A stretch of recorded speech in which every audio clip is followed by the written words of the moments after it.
Assalamualaikum and hi, my name is Nur Hidayah binti Muhammad Rosli. My matrix number is 265138.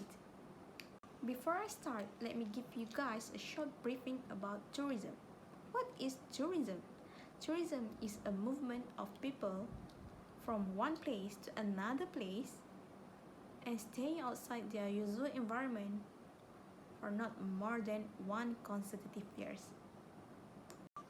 There will be many reasons why people travel, such as they travel for business purposes, for leisure and relaxing, or either visiting their friends and relatives. Without wasting any more time, let's move to the main topic of this video. As you guys can see, the title of this video, I will be presenting about the tourism development best practice in French Polynesia country. This country has many interesting islands, and the main reason I choose this country is because of their tourism development best practice.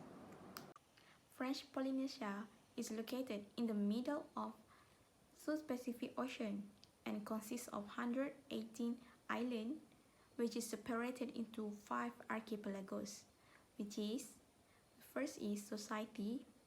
Under the society groups is Windward, such as Tahiti and Mora. The second is Leeward Island, which is Bora Bora, and the second group of these archipelagos is Tuamotu Island, such as Tikehau and Fakarava, and the thirdly is Marquesas, consists of Nuku Hiva or Hivaoa, and the fourth group is Oyster Island, such as Tubuai or Burutu, and the last but not least is Gambier Island, such as Mangareva.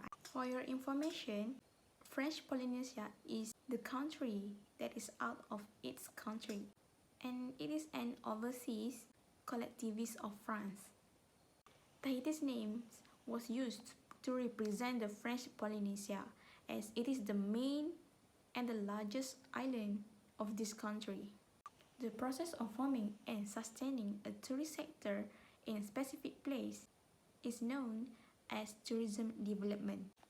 Tourism development may be described at its most basic level as the act of formulating strategies and plans to expand, develop, and stimulate tourism in certain destinations.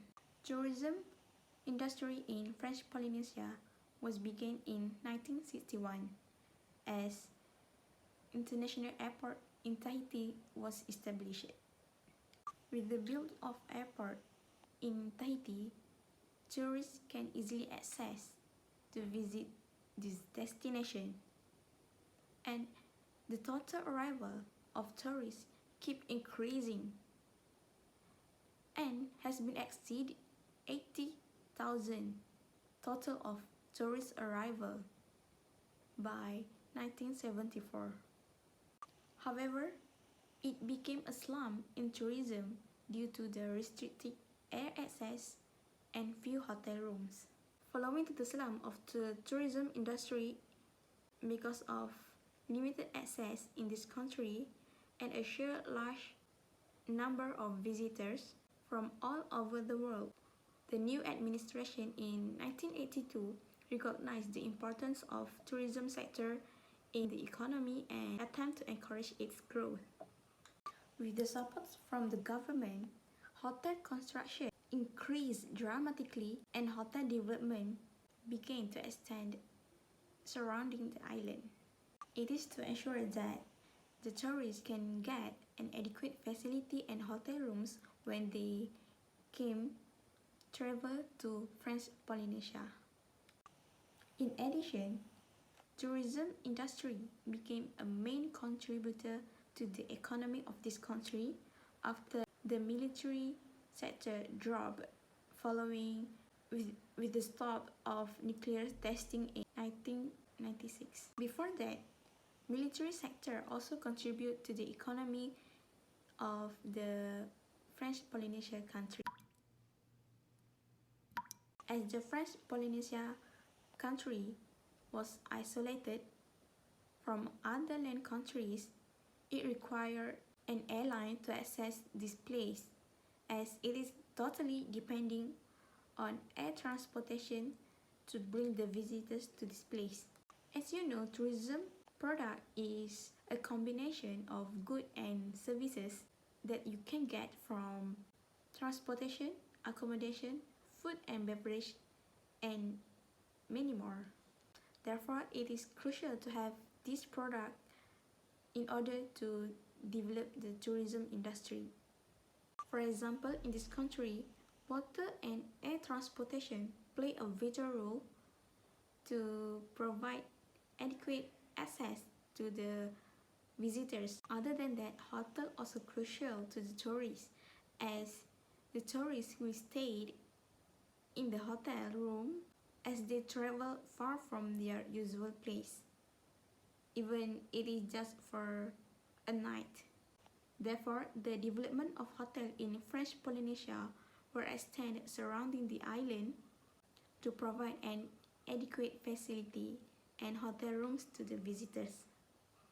With the growth of tourism industry in hotel business, it creates job opportunity to the local people.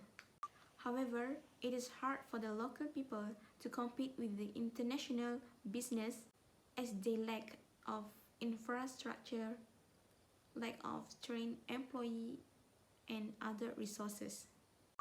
Okay, next is how government react to this issue.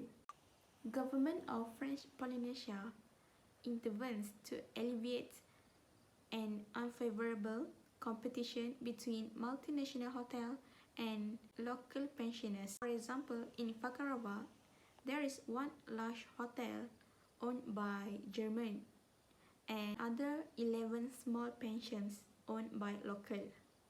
And in 2002, this big hotel business getting growth, and it may take away this business from the pensions or the local people in French Polynesia. However, the government intervenes and give a financial support to the local pensions to keep the locality of that place. Next is how Malaysia can learn from this tourism development best practice in French Polynesia. Islands in Malaysia such as Langkawi, Pulau Pangkur, Pulau Tioman, and many other islands were success of the tourism development. However, oversupply of hotel rooms and chalet in Malaysia Island due to over-projected statistics produce excessively rivalry among resort operators, forcing some to abandon the island and leaving an unsightly scar on the landscape. Within this issue, Malaysians can learn from French Polynesia to know the limits of that place and focuses on local business with supporting their business to keep originality and locality of that place. In a conclusion, many formerly isolated islands welcome tourism development because it delivers much needed infrastructure as well as job prospects and business chance. Despite this, the evolution has both visible and occasionally invisible consequences that must not be overlooked. While they should be grateful for the favorable economic returns that tourism provides, they must also be worried about the place's long-term viability. This is the reference list that I refer to make this video. That's all from me. Thank you for watching.